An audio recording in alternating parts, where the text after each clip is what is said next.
PM Modi की googly और विपक्ष बोल्ड।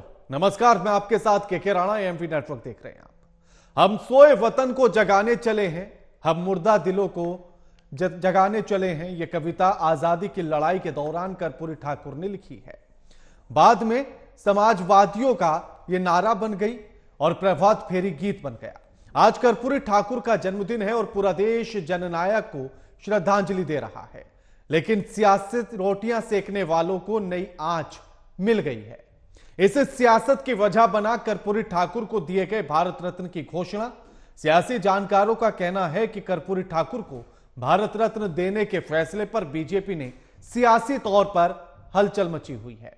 लेकिन ऐसे में सवाल यह है कि कमंडल और फिर मंडल के दांव से क्या पीएम मोदी ने बिहार के राजनीति में एक बड़ा खेल खेल दिया है।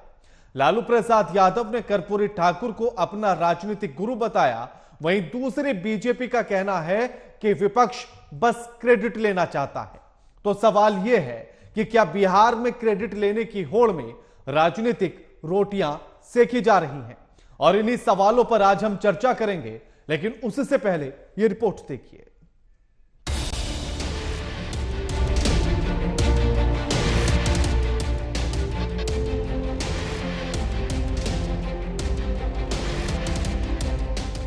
कभी पंडित, कभी मौलवी, कभी कुली। हर हफ्ते हुलिया बदलने वाला व्यक्ति आज भले ही धरा पर ना हो, लेकिन उसका उद्देश्य, उसके देश की प्रति भक्ति आज भी अमर है। आज कर्पूरी ठाकुर का जन्मदिन है। पूरा देश जननायक को श्रद्धांजलि दे रहा है। सरकार ने उन्हें भारत रत्न देने की घोषणा की तो पूरे देश में उनके बारे में चर्चा चल पड़ी। सियासी गलियों में सुनामी आ गया।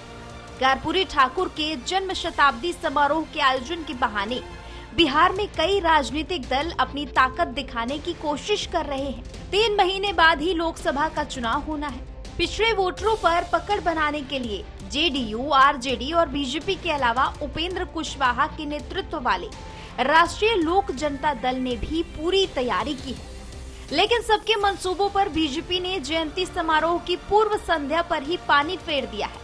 कर्पूरी ठाकुर को भारत रत्न देने की केंद्र सरकार ने घोषणा कर दी। बिहार के लिए कर्पूरी ठाकुर के योगदान को भुलाया नहीं जा सकता है। एक पंक्ति है उनकी, हम सोए वतन को जगाने चले हैं, हम मुर्दा दिलों को जिलाने चले हैं। ये कविता आजादी की लड़ाई के दौरान लिखी थी। बाद में ये समाजवादियों का प्रभात फेरी गीत बन गया। मुख्यमंत्री रहते कर्पूरी ठाकुर ने सरकारी नौकरियों में पिछड़ों के लिए आरक्षण का प्रावधान किया। उनकी सादगी और ईमानदारी को आज भी लोग शिद्दत से याद करते हैं। लेकिन सवाल ये है कि कमंडल और फिर मंडल के दांव से क्या पीएम मोदी ने बिहार की राजनीति में बड़ा खेल कर दिया है। भारत रत्न की लंबे वक्त से होती रही मांग को पूरा करके बीजेपी ने नया दांव चल दिया है। लालू प्रसाद यादव ने कर्पूरी ठाकुर को अपना राजनीतिक गुरु बताया। वहीं दूसरी ओर बीजेपी का कहना है कि विपक्ष बस क्रेडिट लेना चाहता है। तो सवाल यह है कि क्या बिहार में क्रेडिट लेने की होड़ में राजनीतिक रोटियां सेकी जा रही हैं? Bureau report, AMP network.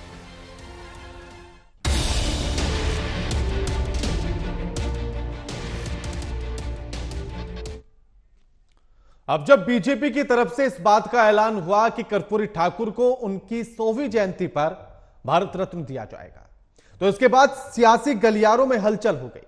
और सियासी गलियारों से जो प्रतिक्रिया निकलकर सामने आई वो आपको सुनवाते हैं। दरकिनार कर दिया तो लालू प्रसाद यादव ने कर दिया 1990 में आने के बाद। नरेंद्र मोदी ने कर्पूरी जी को सम्मानित किया है। नरेंद्र मोदी की सरकार और कांग्रेस की सरकार में यही फर्क है। लगातार कार्यकाल के पूरा होने के करीब पहुंचने वाली मोदी सरकार ने इस मांग को स्वीकार कर लिया। फिर भी ये एक ऐतिहासिक निर्णय है और हमारी ओर से उन्हें धन्यवाद और बधाई। कर्पूरी ठाकुर जी का आज भारत रत्न की उपाधि से जो उन्हें सम्मान दिया गया है, सचमुच यह अत्यंत ही हर्ष का विषय है। चुनाव नजदीक है तो अब कर्पूरी ठाकुर जी याद आ रहे हैं। उनको भारत रत्न दिया है। केंद्र सरकार ने इनको अभी कर्पूरी ठाकुर जी याद आ रहे हैं वोट के लिए, लेकिन यही लोग थे बीजेपी के जिन्होंने कर्पूरी ठाकुर जी को जलील किया, अपमानित किया है। आज ये हम लोगों के, हमारी पार्टी के दबाव में ये केंद्र सरकार कर्पूरी ठाकुर जी को भारत रत्न देने का फैसला लिया है।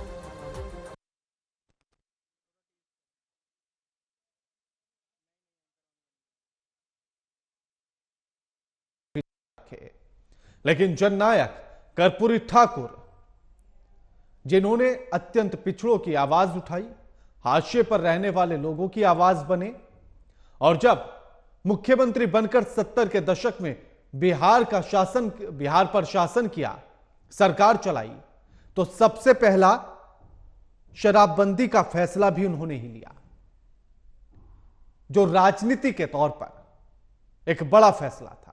जननायक पर सियासी जंग 10 साल तक उन्हें याद नहीं आया, यह मृत्युंजय तिवारी आरजेडी की तरफ से कहा गया। लालू प्रसाद यादव ने उन्हें नजरअंदाज किया। गिरिराज सिंह ने कहा, हमारी ये बहुत पुरानी मांग थी, राजीव रंजन का बयान जेडीयू की तरफ से, और उन्होंने कहा कि हम लगातार ये चाह रहे थे कि भारत रत्न कर्पूरी ठाकुर को दिया जाए। सरकार कर्पूरी ठाकुर के सपने को साकार कर रही है, बीजेपी की तरफ से और प्रधानमंत्री नरेंद्र मोदी की तरफ से कहा गया। कांग्रेस ने हमेशा कर्पूरी ठाकुर का अपमान किया है। हमारे जीवन पर कई लोगों के व्यक्तित्व का प्रभाव रहता है, प्रधानमंत्री के द्वारा कहा गया। भारत रत्न से सम्मानित करने का सौभाग्य प्राप्त हुआ है, यह कहा गया।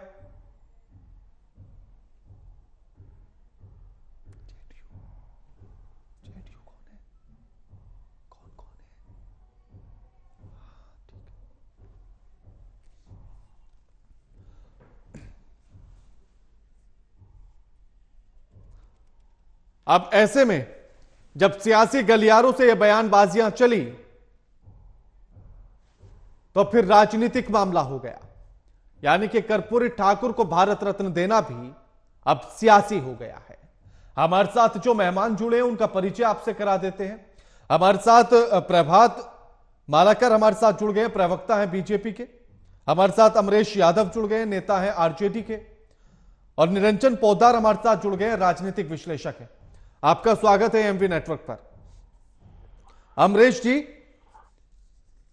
यह कहना कि यह सियासी हथकंडा है या सियासी दांव चला है बीजेपी ने कर्पूरी ठाकुर को भारत रत्न देकर, और उन्हें अभी क्यों याद आया जब 2 महीने बाद चुनाव है, यह कहां तक उचित है?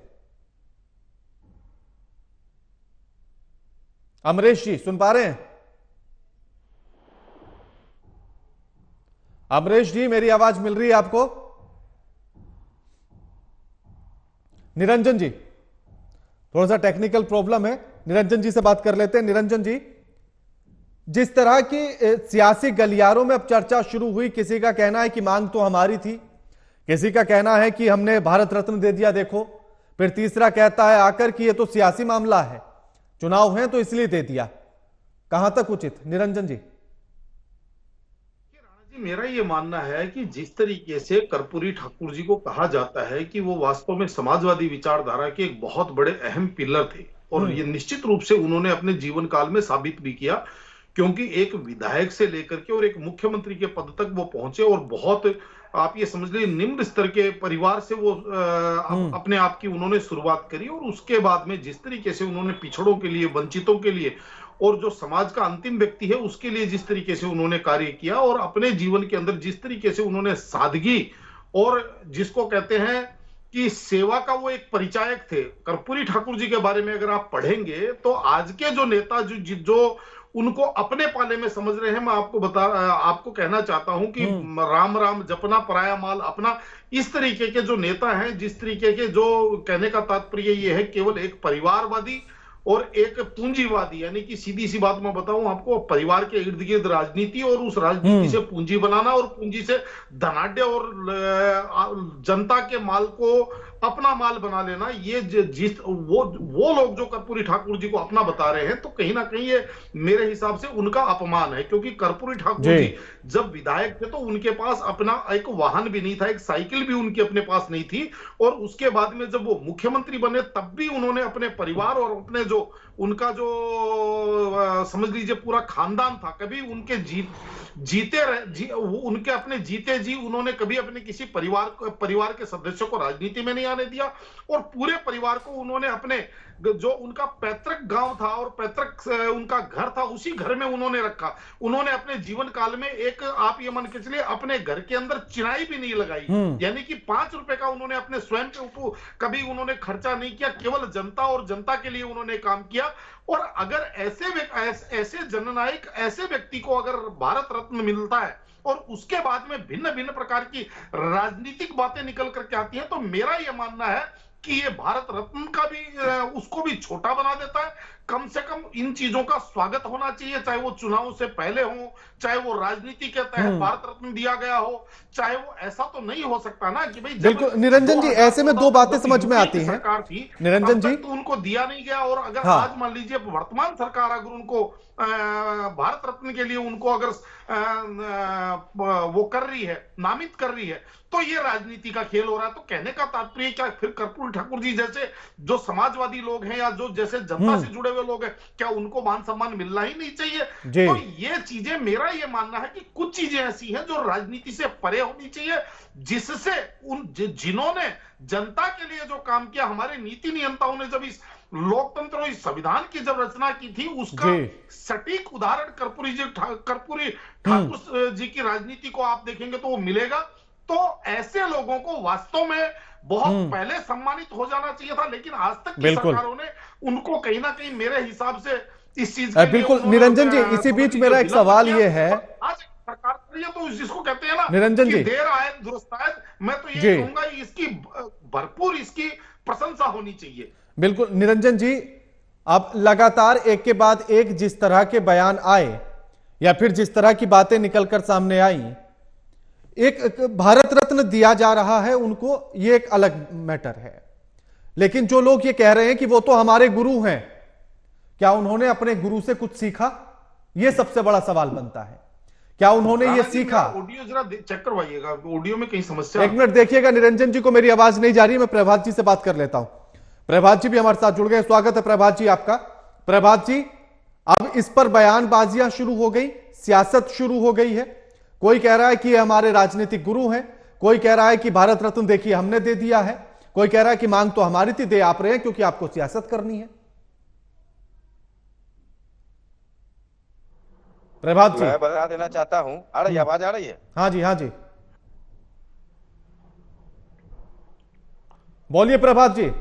चाहता हूं जी, करवाओ दोबारा से। राम यादव जी भी केंद्र में मंत्री रहे, नीतीश कुमार जी केंद्र में मंत्री रहे, उस समय इन्होंने क्यों नहीं कर्पूरी ठाकुर जी को भारत रत्न देने की मांग की? और आज भारतीय जनता पार्टी के नेता और विश्व के सबसे बड़े नेता, पिछड़ों के हिमायती नरेंद्र मोदी का यह गारंटी है कि भारत रत्न कर्पूरी ठाकुर जी को मिला। आज आप देख सकते हैं कि जब कर्पूरी ठाकुर पहली बार जब मुख्यमंत्री बने तो वो भी जनसंघ के सहयोग से बने। जब बिहार में नहीं, प्रभात जी मेरा सवाल इसमें मुख्य ये था, प्रभात जी मेरा सवाल इसमें मुख्य ये था कि भारत रत्न आपने दिया या कोई और देता, या किसी के राजनीतिक गुरु रहे, या वो जननायक रहे, या उन्होंने पिछड़ों के लिए कितना काम किया, हमने क्या सीखा उनसे? क्या हम ये सीख पाए कि जनता की सेवा कैसे होती है? क्या हम ये सीख पाए कि 2 बार का मुख्यमंत्री, 1 बार का उप मुख्यमंत्री, 52 के बाद विधायक बने और उसके बाद से कभी हारे नहीं, लेकिन वो रिक्शा से चलता था, उसके नाम पर एक जमीन का टुकड़ा या फिर एक मकान तक नहीं निकला? क्या हम किसी नेता ने ये सीखा? निश्चित तौर पर आज जी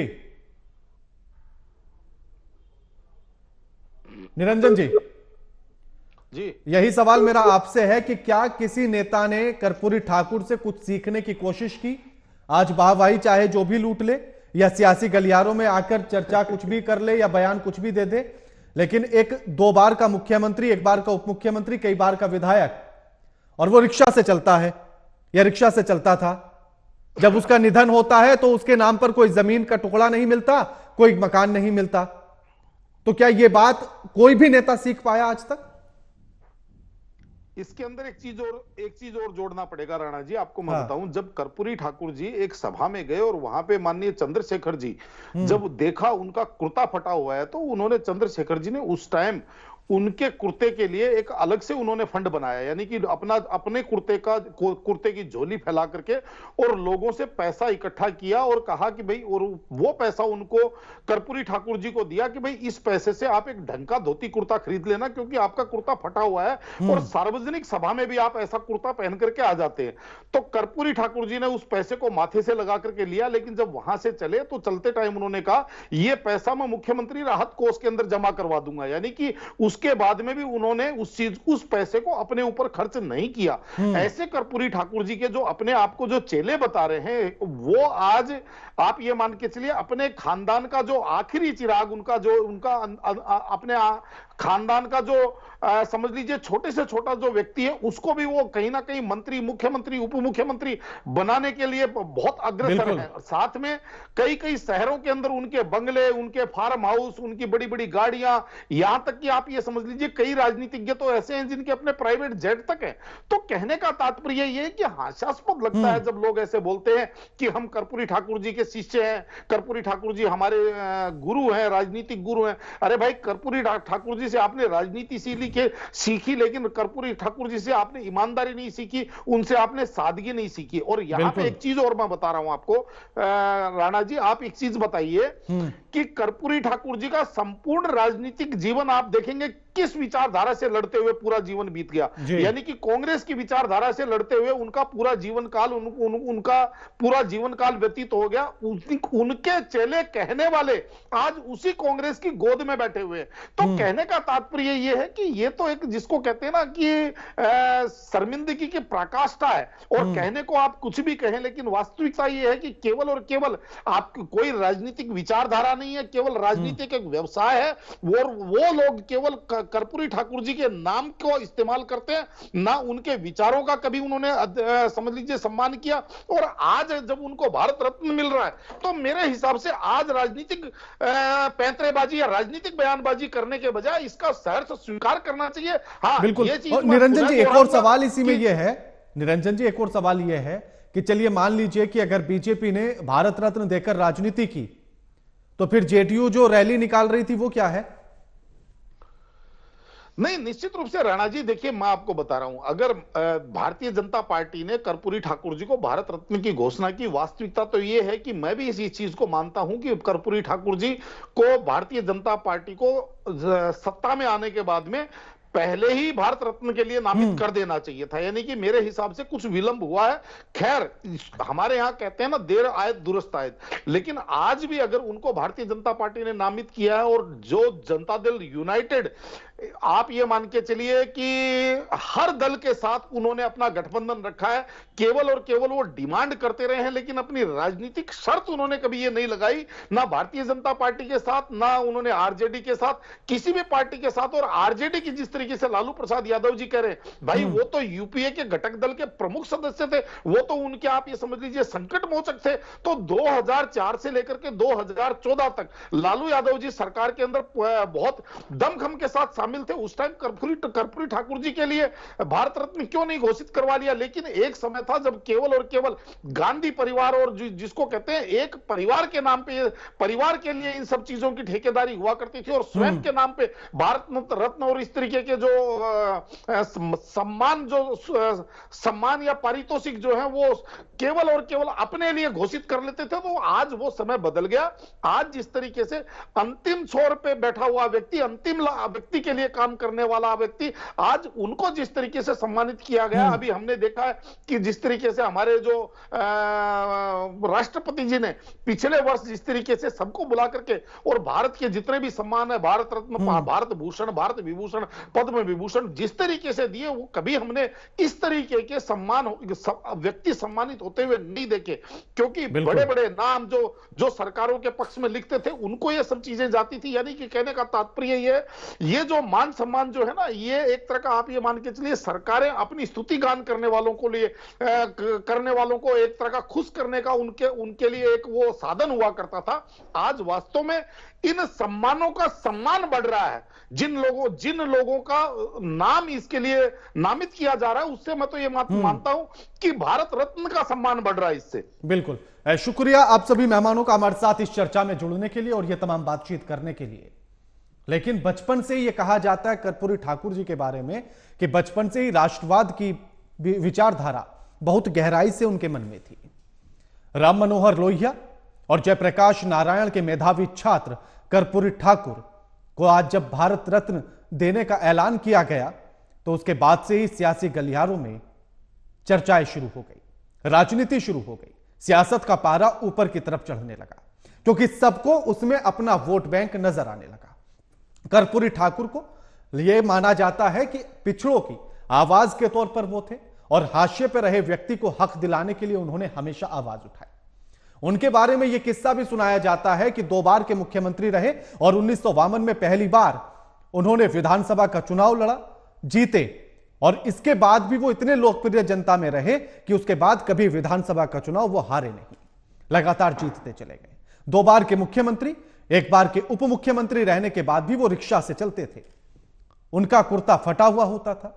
एक बार जब उन्हें ऑस्ट्रेलिया में भी बुलाया गया संबोधन के लिए तो उनके पास कोट ना होने के चलते अपने दोस्त से कोट मांगा और उस फटे हुए कोट को पहनकर ऑस्ट्रेलिया पहुंच गए। लेकिन जब वहां देखा फटा हुआ कोट तो उन्हें फिर उस समिति ने एक कोट गिफ्ट किया था। ऐसा ही एक किस्सा भी निरंजन जी ने भी सुनाया फटे हुए कुर्ते को लेकर। हरियाणा के देवीलाल चौधरी भी अक्सर अपने एक मित्र से यह कहते थे कि अगर कभी भी कर्पूरी ठाकुर कुछ पैसे उधार मांगे तो उसको दे देना, क्योंकि वो हमसे नहीं मांगेगा। लेकिन जब भी वो अपने मित्र से पूछे थे कि क्या कुछ मांगा कर्पूरी ठाकुर ने, तो उनके मित्र हर बार उनको जवाब यही देते थे कि कर्पूरी कुछ मांगता ही नहीं है, यही तो समस्या है। और जब एक किस्सा यह भी बताया जाता है कि एक मुख्यमंत्री होते हुए एक बार जब उनके पिता का अपमान उनके ही गांव में कुछ अगली जाति के लोगों ने कर दिया तो डीएम और पुलिस उनके घर पहुंच गई, जिसके बाद उन्होंने डीएम और पुलिस को उन अगली जाति के लोगों पर कार्रवाई करने से रोका और कहा कि ये सिर्फ मेरे पिता का अपमान तो हुआ, लेकिन क्या पुलिस और डीएम की यही सक्रियता उस हर पिछड़े के लिए होगी जब उसका अपमान होगा, और अगर हो तो आज कार्रवाई करे वरना नहीं करे। और यह कहकर उन्हें वापस लौटा दिया जाता है। उनके बारे में एक किस्सा यह भी कि जब उनका निधन होता है तो देवीलाल उनके निधन में उनके गांव पहुंचते हैं और उनके घर पर जब वो झोपड़ी देखते हैं और उस घर की गरीबी को देखते हैं तो उनके आंसू निकल पड़ते हैं कि 2 बार का मुख्यमंत्री, 1 बार का उप मुख्यमंत्री और कई बार का विधायक होने के बाद भी इतना सच्चा, इतना ईमानदार कि उनके नाम पर ना तो एक मकान मिलता है, ना कोई जमीन का टुकड़ा मिलता है और ना ही उनके घर पर, उनके मकान पर लिंटर तक मिलता है। ऐसे थे कर्पूरी ठाकुर। लगातार खबरों के लिए देखते रहिए एएमपी नेटवर्क। नमस्कार।